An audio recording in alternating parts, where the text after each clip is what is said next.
बिस्मिल्लाहिर्रहमानिर्रहीम। लाखों करोड़ों दुरूदो सलाम मोहम्मद मुस्तफ़ा सल्लल्लाहु अलैहि वसल्लम और आले मोहम्मद पर। मैं हूं उमर दराज गोंदल। कुछ अहम खबरें हैं।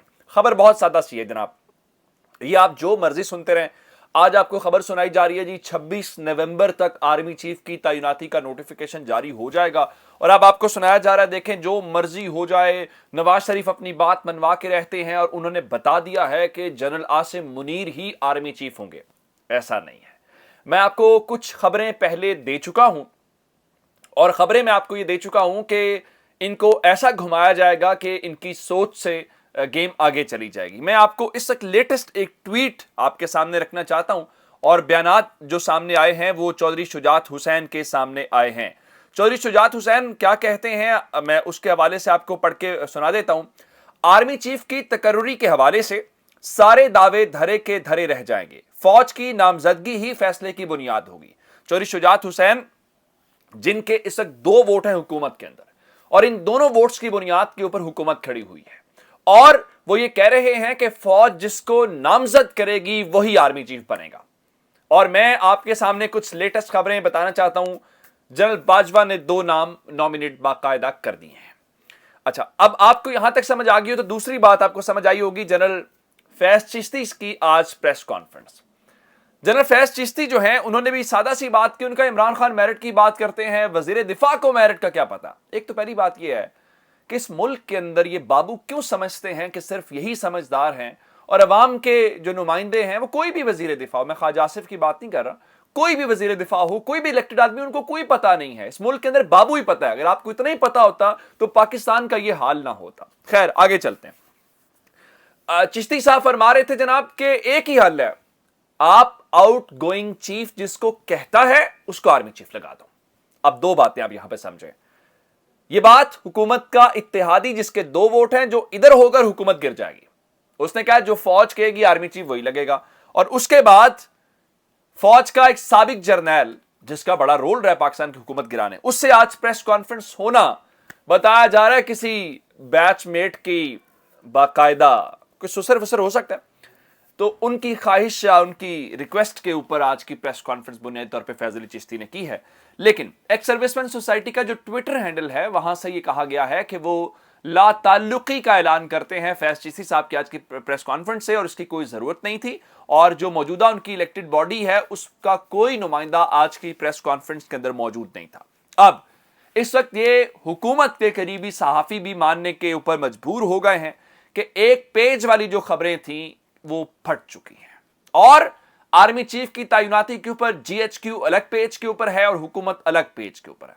शायद इसीलिए आज तहरीक इंसाफ ये कह रही थी कि शहबाज शरीफ को सियासी कोरोना हुआ है और जब अहम मामला हुआ है तो वो क्वारंटीन में चले गए हैं। खैर ये जो बात भी है उसको छोड़ के मैं आपको एक बात बताना चाहता हूं। नजम सेठी के बकौल, ये तीसरी बात आपको बता रहा हूं, नजम सेठी के बकौल हुकूमत हर सूरत आसिम मुनीर को आर्मी चीफ लगाना चाहती है, लेकिन उनके मुताबिक जनरल बाजवा की 2 नॉमिनीज हैं और वह दोनों नॉमिनीज कौन सी हैं? उन दोनों नॉमिनीज के अंदर इस वक्त जनरल साहिर शमशाद सीनियरिटी पे दूसरे नंबर पे, जनरल अजहर अब्बास, ये 2 लोग हैं जिसको जीएचक्यू चाहता है कि इनको दोनों पोस्टों के ऊपर। अब वजह क्या है? पहली बात यह है, फौज ये समझती है कि 27 नवंबर को जनरल आसिम मुनीर ने रिटायर हो जाना है और 27 की रिटायरमेंट को छोड़ के आप 29 तारीख की सीनियरिटी को देखें। 29 तारीख को जो सीनियर जर्नैल हूं उनमें से आप दोनों को आप सीनियर लगा दें। अब जो हुकूमत अपनी तरफ से सीनियर का पत्ता खेलना चाहती थी उनका ठीक है, लेकिन आप 29 तारीख की सीनियरिटी को देखेंगे जिस दिन आर्मी चीफ लगना है, ना कि आप 2 रोज या 4 रोज पहले की देखेंगे। उसके बाद खबर इस वक्त यह है, चूंकि हुकूमत ने यह प्लान रखा कि आप आसिम मुनीर साहब को वाइस आर्मी चीफ लगा देते हैं, कोई चॉइस नहीं है उसकी वजह क्या है? अब थोड़ा सा ट्रैक रिकॉर्ड देखेंगे तो किसी जमहूरी दौर के अंदर वाइस आर्मी चीफ का ओहदा तश्कील नहीं दिया गया और ये आर्मी एक्ट के अंदर भी कहते हैं कि मौजूद नहीं है। ये चूंकि जब मार्शल लॉ होता है तो जाहिर बात है उस वक्त डंडे का जोर है, जिसको मर्जी लगा दें। तो उस दौर में तो हमेशा लगाया गया, जनरल जिया के दौर में अगर किसी को लगाया गया या और किसी शख्सियत को लगाया गया जैसे कैनी साहब को लगाया गया तो हमेशा मार्शल लॉ के दौर के अंदर लगाया गया। अब वजूहात हैं क्या? جنرل عاصم منیر کے حوالے سے فوج کیوں نہیں چاہتی؟ آپ کو یاد ہوگا میں نے آپ کو خبر دی تھی جو صدیق جان نے بریک کی تھی اور میں نے ان کی زبانی سنوایا تھا کہ عمران خان کو یہ کنوے، حبیب اکرم صاحب نے اس کی تصدیق کی کہ عمران خان کو یہ کنوے کیا گیا ہے جس کے اوپر آپ کو اعتراض ہے ہم اس کو آرمی چیف نہیں لگائیں گے۔ حکومت کو یہی کنوے کیا گیا ہے کہ دیکھیں عاصم منیر صاحب کو آپ لگائیں گے تو اپوزیشن کو اعتراض ہے، اور اپوزیشن میں کون ہے اس وقت؟ صرف اور صرف عمران خان ہے، پہلی بات۔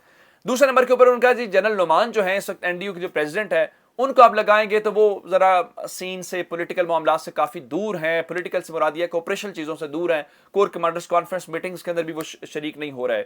پھر انہوں نے کہا فیض حمید صاحب کے اوپر آپ کو خود اعتراض ہے، آپ کہہ رہے ہیں پولیٹیکل ان کا جو بھی ماضی میں رہا تو اس کے اوپر آپ ان کو نہیں لگانا چاہتے۔ اگر آپ جنرل عامر کو لگانا چاہتے ہیں گجرانوالہ کی کور سے تو وہ بہت نیچے چلے جاتے ہیں، جونیئر ہیں، پھر وہ زرداری صاحب کے ساتھ بھی سرو کر چکے ہیں۔ تو آپشنز اس وقت دو ہی ہیں، یعنی حکومت کو یہ محدود کر دیا گیا ہے کہ آپ جنرل سائر شمشاد اور اظہر عباس میں سے دو نام لگائیں۔ یہ ہے اس وقت کی لیٹسٹ ڈیولپمنٹ، اور اب یہ ساری صورتحال ہے، اس سارے بیچ میں ایک چیز امپورٹنٹ ہوگی، وہ امپورٹنٹ ہوگی عمران خان کا لانگ مارچ کس تاریخ کو پنڈی پہنچتا ہے۔ اگر حکومت نے آئیں بائیں شائیں کرنے کی کوشش کی تو یہ لانگ مارچ اتنا بڑا ہوگا پنڈی پہنچ کے کہ حکومت کو گھر جانا پڑ جائے گا، ایک بات۔ دوسری بات، ابھی میں آپ کو یہ پہلے بتا دیا تھا کہ دو کام ہونے ہیں، ایم کے ایم، بی اے پی اور کاف لیگ، ان کو اشارہ ہونا ہے، انہوں نے الگ ہونا ہے۔ صدر مملکت نے شہباز شریف کو کہنا ہے کہ آپ اعتماد کا ووٹ لیں، حکومت گھر۔ تو گورنمنٹ کے پاس بھی چوائسز نہیں ہیں۔ یہ آج کی لیٹسٹ ڈیولپمنٹ ہے جو میں آپ کو بتا رہا ہوں۔ جو لوگ آپ کو بتا رہے ہیں کہ عاصم منیر صاحب آرمی چیف ہوں گے، ایسا نہیں ہے، یا ان کا فیصلہ ہو گیا، وہ غلط بتا رہے ہیں۔ جو اس وقت ڈیولپمنٹس ہیں وہ یہی ہیں۔ اور دوسری جانب بلاول بھٹو زرداری فرما رہے ہیں کہ آرمی چیف کے معاملے کے اوپر زیادہ پالیٹکس نہیں ہونی چاہیے، غیر ضروری، بالکل درست فرما رہے ہیں۔ اور خان صاحب نے آج گفتگو کی ہے لانگ مارچ کے شرکاء سے، ان کا دیکھیں آپ کہہ رہے ہیں، ہمیں کہا جاتا ہے جی آپ صبر کیوں نہیں کر لیتے، آپ ایک سال الیکشن ویٹ کر لیں ٹائم۔ ان کا مجھے مسئلہ نہیں ہے، ہم نے ضمنی الیکشن میں کلین سویپ کیا، ہم نے باقی الیکشن جیتے، ہم اب بھی صبر کریں تو ہمارا مسئلہ نہیں ہے، ایک سال کے بعد بھی پاکستان تحریک انصاف جیت جائے گی، یعنی ہمارا مسئلہ تو جیتنا ہے، ابھی جیتے ہیں سال بعد جیتے تو ہم جیت جائیں گے۔